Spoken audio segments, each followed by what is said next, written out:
There was an initial concern here that President Emmanuel Macron of France would become just another contestant in the latest version of Donald Trump's Celebrity Apprentice.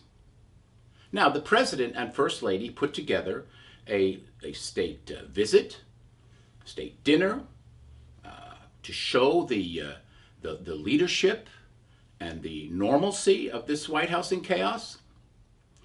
This distraction, though, may not have worked out as they had planned. Macron praised the ego of the president and supported him, but he clearly had the upper hand.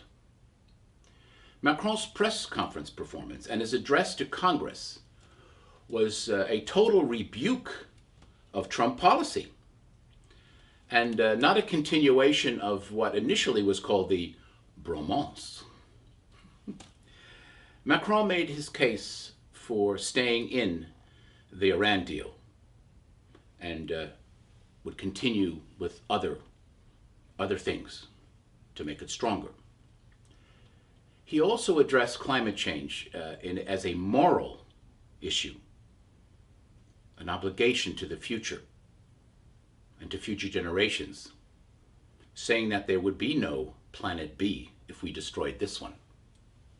He rejected the idea of nationalism, of extreme nationalism, which tore Europe apart in the last century, and he embraced democracy and globalization.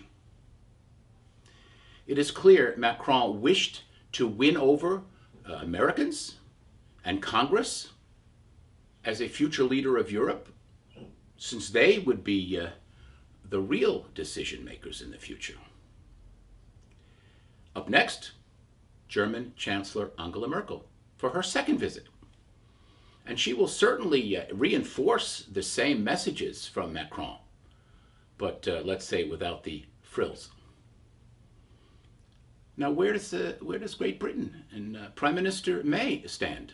And where is our special relationship? Where does that stand?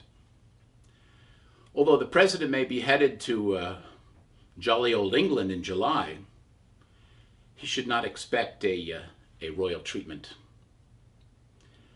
For all sorts of reasons, this will be a rather low-key business affair and not a state visit. So there'll be no staying overnight at Buckingham Palace like the Obamas did.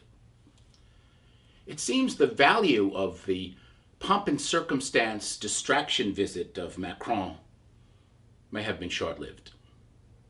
Chaos is back at the White House. The president's nominee to head the Department of Veterans Affairs withdrew. His EPA chief, Pruitt, is sitting in the hot seat, being grilled by Congress, all alone.